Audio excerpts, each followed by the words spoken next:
Olá, sétimo ano, tudo bem? Hoje nós vamos dar continuidade ao nosso conteúdo Brasil Colonial. Hoje nós vamos conhecer assuntos bem interessantes e que definiram o mapa do Brasil. Isso mesmo, definiram o território brasileiro. Nós vamos conhecer como que os portugueses adentraram a região que pertencia à Espanha, segundo o Tratado de Tordesilhas. Na aula passada, nós até conversamos que posteriormente o Tratado de Tordesilhas ele vai ser anulado, né? Ele vai ser inválido devido à União Ibérica. Mas antes disso, os portugueses eles começaram a adentrar a área que era da Espanha. E você vai entender hoje, nessa aula, como tudo isso aconteceu. Essa aula se chama As Fronteiras na América Portuguesa. Esses slides foram feitos por mim, Tenente Pamela, e ele foi feito com base no livro Telares do sétimo ano. Se você quiser acompanhar essa aula junto aí com o seu livro, você vai encontrar esse conteúdo no capítulo 9, As Fronteiras na América Portuguesa, ok? Não esqueça de fazer as anotações do conteúdo exposto nessa aula. Essas anotações serão cobradas nas aulas presenciais, né? E serão dada o visto, beleza? Então vamos lá começar a nossa aula. Como que os portugueses adentraram a região pertencente à Espanha e configuraram o território brasileiro como a gente conhece nos dias de hoje. Olha, uma das primeiras coisas que aconteceram foi a criação de gado bovino. Esse gado, ele era criado solto. Como assim criado solto?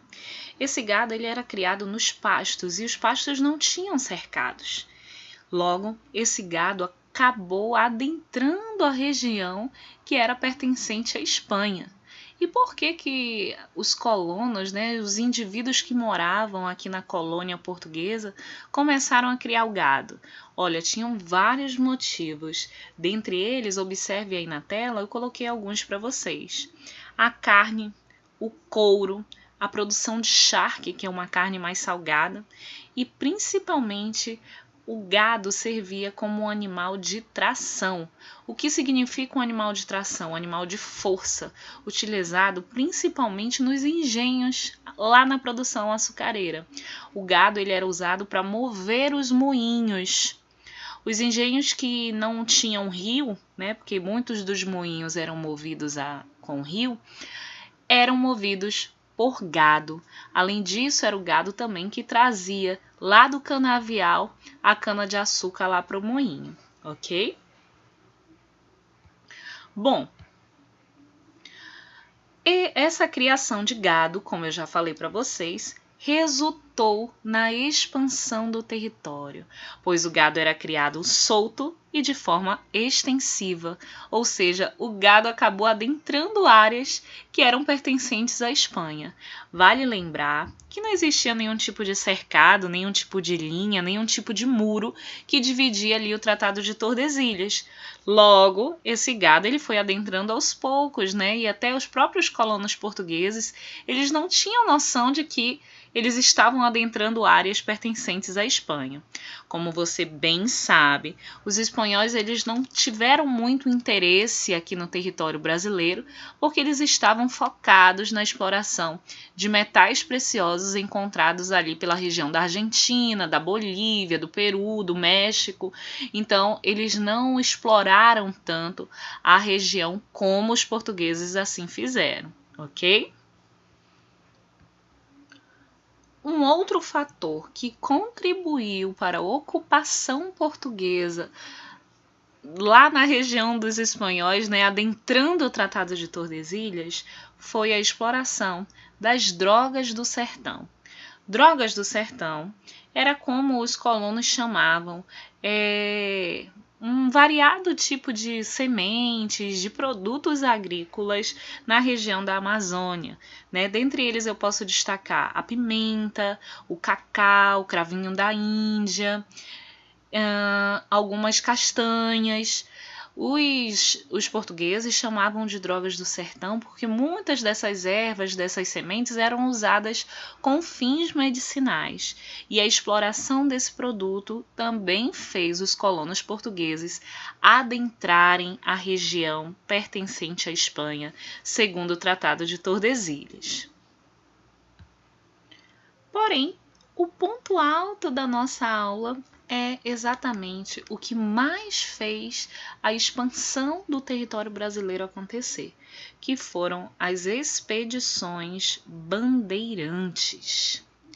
Essas expedições bandeirantes eram expedições armadas feitas por homens, na qual eles saíam exclusivamente da capitania de São Vicente e iam para o interior da colônia. A gente vai já saber o que eles buscavam, mas eu quero que você entenda que quando você ouvir a expressão bandeirantes, faz referência a expedições de homens armados que saíam exclusivamente da capitania de São Vicente, ok? Aqui no próximo slide eu coloquei uma explicação aí novamente para você anotar e memorizar. Os bandeirantes, então, eram homens armados que saíam exclusivamente de São Vicente. Eram homens, eu coloco aí, compostos de particulares, eram homens comuns que resolviam entrar nessas expedições em busca de tanto de riqueza como também de recompensas. Você vai já entender do que se trata, ok? Nesse slide, olha que interessante, eu peço que você analise bem comigo esse slide. Você tem aí o avanço além do Tratado de Tordesilhas. Observe que essa parte branca é a parte portuguesa, é a parte onde foram as capitanias hereditárias, é a parte onde Portugal era dele, então ele explorou, né, de todas as formas. E observe ali em preto, na região da Amazônia, por que eles avançaram? Devido às drogas do sertão. Observe a pecuária, que é a criação de gado. A gente tem aí também, mais ao sul, essa invasão à área espanhola, né? A gente tem a cana-de-açúcar ali no Nordeste, né? E só para ilustrar aí o que nós estamos conversando, daqui a pouco você vai ver um outro mapa referente ao avanço pelas expedições bandeirantes que a gente vai conhecer agora, ok? Além das expedições bandeirantes, nós temos também as expedições conhecidas como entradas. Eram formadas por oficiais a serviço do governo português que tinham como objetivo reconhecer a terra, aprisionar indígenas e descobrir ouro. Olha, observe que os bandeiras e os entradas, eles são bem semelhantes. Então, qual é a diferença entre os dois? Os dois são expedições.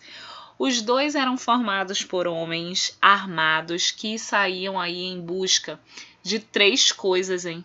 Três coisas eles buscavam: terras novas para explorar, indígenas para torná-los escravos e ouro.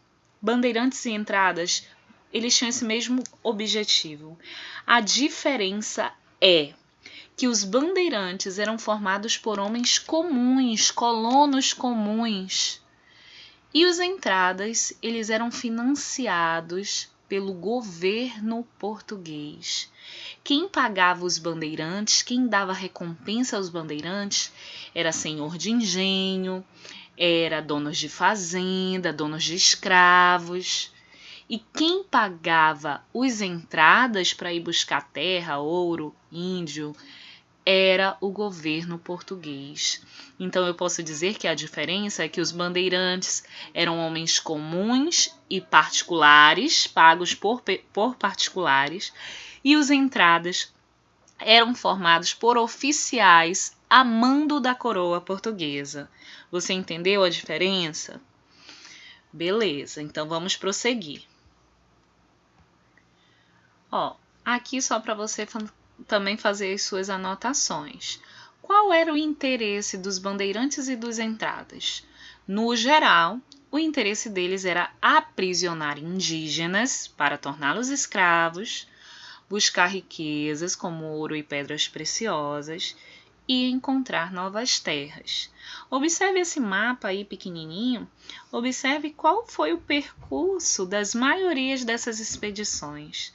Observe que aí eu não tenho o tracejado que marca o Tratado de Tordesilhas, mas você consegue ver que eles adentraram a região pertencente à Espanha, né? Olha, haviam vários tipos de bandeiras e nós vamos conhecer algumas delas, ok? Muitos bandeirantes se tornaram homens muito ricos devido às coisas que eles encontraram no território quando eles iam buscar essas 3 coisas. O primeiro tipo de bandeira que nós vamos conhecer se chama bandeiras de caça ao indígena. Por que os bandeirantes buscavam indígenas? Vem entender o porquê. Os indígenas eles eram muito úteis por 2 motivos. Os indígenas eles eram essenciais nas expedições bandeirantes. Afinal, eles conheciam a mata, eles conheciam onde encontrar drogas do sertão. Se tivesse algum animal, eles saberiam lidar. Então, muitos indígenas eram utilizados na própria expedição. E os indígenas também poderiam ser vendidos para serem escravos, ok? Então era para isso que os indígenas eram capturados, né? Para trabalhar tanto como escravo, como também nas próprias expedições. O interessante é que os bandeirantes eles invadiam as missões jesuíticas. Por esse motivo, muitos bandeirantes criavam inimizades e brigas com os jesuítas. E por que os bandeirantes eles invadiam as missões? Porque o índio das missões, ele já falava português, ele já tinha o costume europeu, ele já era catequizado, o que poderia tornar esse índio melhor de se trabalhar, né? Olha só que interessante. Pelo caminho, os bandeirantes encontravam aldeias indígenas. Os desbravadores, como eles ficaram conhecidos, né? Os bandeirantes foram desbravadores de terras. Eles eram heróis para muita gente. Mas para muitos eles eram vilões, viu, gente? Porque eles escravizavam, aprisionavam, usavam de muita violência com os indígenas. Muitos historiadores consideram os bandeirantes heróis, afinal, foi graças a eles, isso é verdade, que o Brasil tem essa configuração que nós temos hoje. Eles realmente encontraram terras, eles desbravaram terras, encontraram ouro no Brasil, você vai já ver, né? Então, muitos historiadores defendem os bandeirantes como heróis do Brasil. Já outros veem que os bandeirantes, na verdade, eram vilões porque escravizavam indígenas, capturavam escravos que fugiam, você vai já observar isso também, né? Usavam de muita violência, principalmente com índio, com escravo africano. Então, muitos os veem como vilões. E você, o que você acha aí dos bandeirantes, heróis ou vilões na história do Brasil? Bom, prosseguindo, eu tenho aqui um mapa onde mostra um dos principais bandeirantes de caça ao indígena. O nome dele era Antônio Raposo Tavares. Inclusive, muitas cidades brasileiras têm esse nome de avenidas, né? Até de avenidas bem famosas, né? Raposo Tavares, em homenagem a esse bandeirante. Olha como eles veem eles como heróis, né? Como muitos historiadores, como eu falei para vocês. Observe aí a rota do Antônio Raposo Tavares. Nós temos a rota marrom e nós temos também a rota vermelha. Observe qual foi o caminho que ele percorreu, né? A bandeira dele percorreu. Então, observe aí como adentra o Tratado de Tordesilhas, que esse é o foco da nossa aula, né? Então, o mais famoso bandeirante de caça indígena foi, de fato, o Antônio Raposo Tavares. Esse foi bastante criticado e ganhou muitas inimizades com os jesuítas. O prototipo de bandeira que nós vamos ver são as bandeiras são as bandeiras busca de ouro.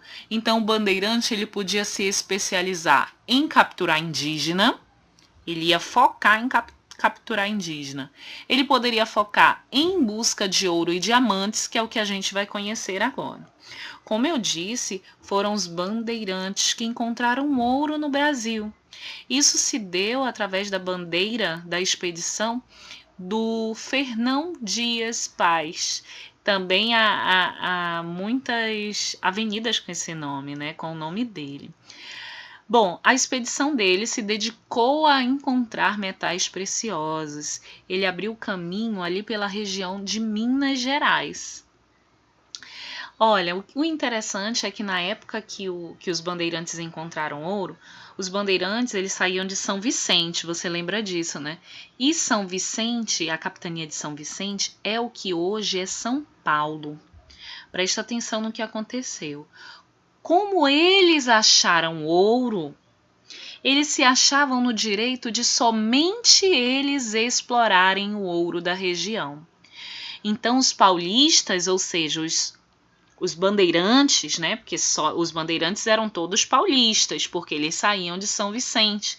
E São Vicente é hoje o território de São Paulo, tá entendendo? Então, esses bandeirantes, eles se consideravam os donos da região. Como a gente encontrou ouro, só a gente pode explorar ouro aqui. Quando eles descobriram ouro, pessoas de várias regiões da colônia foram para lá atrás de ouro também. Veio gente até de Portugal atrás de ouro, porque era muito ouro, muito diamante, muito. Isso deu origem a uma guerra chamada Guerra dos Emboabas. A palavra emboaba significa invasor, forasteiro, intrometido. É até engraçado, né? Se você quiser xingar alguém intelectualmente, você pode chamar emboaba aí como intrometido, né? Abelhudo, né? Se a pessoa não gostar de história e nem estudar história, ela não vai nem saber o que você está falando. Então, brincadeiras à parte, a Guerra dos Emboabas foi uma guerra entre bandeirantes paulistas versus emboabas. Os bandeirantes chamavam de emboaba todo mundo que não era paulista e que veio para a região em busca de explorar o ouro. Mas pensa só, a terra era de quem? De quem que era essa terra? De Portugal. E o rei português, ele deu razão para os emboabas. Por quê?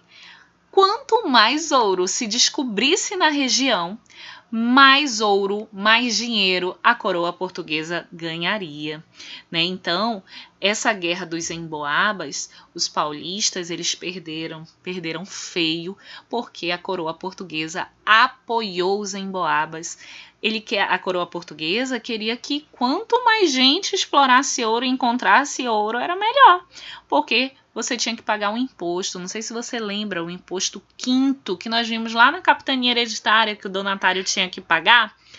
Quanto mais ouro se tinha, mais o imposto chamado quinto a coroa portuguesa ia receber, ok? Outro tipo de bandeira eram chamadas de monções. Não sei se você já ouviu essa palavra, ela significa chuva. Monções eram expedições bandeirantes que iam pelos rios. Na época da descoberta do ouro, muitas expedições bandeirantes passaram a caminhar pelos rios. Olha o que diz o slide. Paulistas passaram a buscar ouro e diamantes em outras regiões, utilizando os rios como vias de transporte, ok? Principalmente o rio Tietê e o rio Paraná. Olha só, o rio Tietê foi bastante utilizado aí pelos bandeirantes. Então, para cortar caminho, eles usavam os rios. E as outras bandeiras, como elas iam? Por vias terrestres, ok? Bom, as expedições, que adentraram o território, né, principalmente as monções, elas percorriam as regiões onde hoje é Goiás e Mato Grosso. Observe aí no mapa, olha, as principais monções abriram caminho além do Tratado de Tordesilhas através dos rios, beleza? A próxima bandeira que nós vamos conhecer, essa para mim é a mais curiosa, você vai gostar também, são as bandeiras de contrato. Então vamos lá, a gente já viu a bandeira de caça ao indígena, nós já vimos as bandeiras de caça ao tesouro, né, em busca de tesouros como ouro e diamantes, as monções, e agora nós estamos vendo as bandeiras de contrato. Olha como funcionava essa aqui. Se o senhor de engenho ou fazendeiro que tinha algum escravo que fugiu, poderia contratar um bandeirante para buscá-lo. Vamos supor, eu era um senhor de engenho e eu sei que 10 escravos meus fugiram. Eu poderia contratar um bandeirante para encontrar esses meus escravos. Se ele encontrasse e trouxesse, eu ia ter que pagar uma recompensa bem gorda para o bandeirante. Aí você pega e pensa, professora, como que o bandeirante ia saber que era o teu escravo? É até uma curiosidade, né? Os escravos, eles eram marcados com ferro quente, com as iniciais do dono. Então, por exemplo, se o dono se chamasse João Silva, cada escravo teria no braço ou nas costas queimado o J.S. Assim, o bandeirante saberia que os escravos marcados com JS seriam escravos daquele senhor de engenho, por isso eles a encontravam, certo? Então, olha o que eu coloquei aí. Fazendeiros ou o próprio governo, se fosse o caso das entradas, contratavam bandeirantes para combater ou recuperar escravos fugitivos. Os bandeirantes costumavam invadir muitos quilombos. Você conheceu os quilombos na aula anterior, né? Para capturar esses escravos fugitivos. Um dos mais famosos bandeiras de contrato foi o Domingos Jorge Velho. Esse senhor aí que tá com a capa preta aí na frente. Para vocês terem uma ideia, o apelido dele era Diabo Velho. Diz que ele agia com muita violência com os escravos fugitivos. Tanto é que ganhou esse apelido, né? Você pode até entender o porquê, ok? Bom, agora a gente chegou numa parte curiosa aqui. Essa explicação que eu darei a vocês a partir de agora, ela foi feita com base na revista super interessante da editora Abril. Inclusive, eu deixo aí como dica para você. Eu sou assinante da Super Interessante e da Mundo Estranho, da editora Abril. São revistas muito legais de ler, sempre vem curiosidades históricas muito boas, né? Você que gosta assim das fofocas da história, aquela parte curiosa mesmo, você vai gostar bastante, hein? É um bom investimento para você aí aprender, conhecer um pouco mais sobre a atualidade. A revista Super Interessante e a revista Mundo Estranho da editora Abril, ok? Fica a dica aí, eu acho que vocês vão gostar, sério mesmo. Ok? Então nós vamos conhecer como eram essas viagens dos bandeirantes. Bom, essas viagens, gente, elas contavam com mais ou menos de 50 a 100 homens. Dentre essas expedições, né, iam escravos da tropa, você vê aí escravos africanos, poderia ter índios também, mateiros, que eram aqueles que cortavam a mata, né, para poder eles entrarem no território. Tinha também uma curiosidade que eu ia falar para vocês, porque o nome bandeirante, bandeira, né, que vem da palavra bandeira. O líder, ele sempre ia na frente com uma bandeira bem alta, que era para se alguém se perdesse, ia saber se localizar através da bandeira. Então, por isso que o nome era bandeirante, ok? Bom, eles levavam armas durante as viagens, né? Uma das armas mais interessantes aí é o arcabuz. Era uma arma que eles colocavam pedras ou então bolinhas de metal para atirar em animais, né? ou algum escravo que eles encontrassem ou tentasse fugir, né? Todos andavam armados, não só com essa arma, mas com facões, né, para tentar se proteger aí de algum perigo na mata. Com relação à alimentação deles. Na alimentação eles levavam basicamente comidas secas. E uma das comidas que foi criada pelos bandeirantes, não sei se você já ouviu falar no feijão tropeiro. Os bandeirantes eles levavam esse tipo de comida nas viagens deles. Interessante, né? É um feijão que tem várias coisas, tem farinha, carne, né? Eu acho que alguns de vocês conhecem esse prato. Cada expedição bandeirante contava com um líder, como eu falei para vocês. O líder ele sempre usava um colete de couro, que era justamente para se destacar dentre os outros. Observe aí na imagem que você tem a presença de um líder, ele utilizava uma arma também um pouco mais poderosa, ok? Os bandeirantes utilizavam baús para guardar tanto armamento como lonas, né? E os baús serviam tanto para guardar esse tipo de material que eles poderiam utilizar, quanto também para armar ali o local onde eles iriam dormir, né? Eles passavam, gente, o dia caminhando. Eles paravam 2 vezes para se alimentar e à noite, né, para descansar. As viagens bandeirantes, as expedições, né, costumavam demorar cerca de 2 anos. Então, quando esses bandeirantes retornavam para casa, muitos deles retornavam, coitados, frustrados, porque não encontraram nada, não encontravam ouro, não encontravam índio, não encontravam escravos. Porém, outros eles voltavam com muitas riquezas, principalmente quando eles começaram a encontrar ouro na região das Minas, ali na região de Goiás, Mato Grosso, né? Era uma região que dava muito bandeirante, porque eles sabiam que ali eles encontrariam alguma espécie de tesouro. Bom, estudar sobre as expedições bandeirantes é importantíssimo para estudar a configuração do território brasileiro. Como nós conversamos, os bandeirantes desempenharam um importante papel na expansão territorial. Bom, eles avançavam para o interior, né, em busca aí do ouro, em busca do indígena, em busca do escravo, né, e eles acabaram sem querer adentrando as regiões pertencentes à Espanha e aumentando o território português. Como eu disse, muitos podem perguntar, professor, e os espanhóis vendo esse avanço não fizeram nada? Não fizeram nada, porque os espanhóis não exploraram o Brasil como os portugueses exploraram.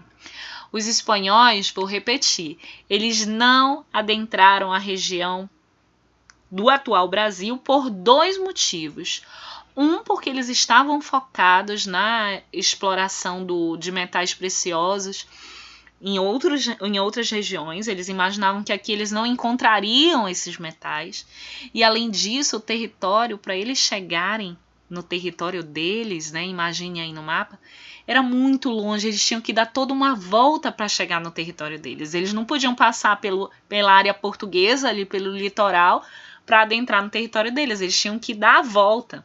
Então era muito longe. Então, por esses 2 motivos, os espanhóis não deram tanta importância. Eles estiveram sim, vocês vão ver lá no ensino médio, que os espanhóis estiveram presentes principalmente nessa região aqui, na Amazônia. Muitas expedições espanholas vieram para a Amazônia, mas eles pensavam que não tinha ouro. Então eles deixaram meio que de mão. Então, os portugueses adentram a região e encontram facilidade porque eles não têm ali a presença espanhola para pará-los, né? Então, foi isso que aconteceu. O resumo dessa aula, então, como você pode ver, nós estudamos o avanço além do Tratado de Tordesilhas pelos portugueses. Nós vimos alguns fatores aí que fizeram esse território aumentar, como a criação de gado, as drogas do sertão e principalmente a ação das expedições bandeirantes. Você viu também que os bandeirantes e entradas tinham 3 objetivos comuns, mas os bandeirantes acabavam se especializando em determinada caça, vamos colocar assim. Tinha do indígena, tinha do escravo, tinha do ouro e tinha também as monções, que eram aquelas que iam pelo leito dos rios. Eu espero que você tenha gostado desse assunto. Não esqueça de fazer as suas anotações, pois elas serão cobradas nas aulas presenciais. Bons estudos para você. Se você ficou com alguma dúvida, se você tem algum comentário ou alguma sugestão para as nossas videoaulas, você me contacta pelo AVA. Eu adoro receber os comentários, perguntas, dúvidas de vocês. Um grande beijo e até logo!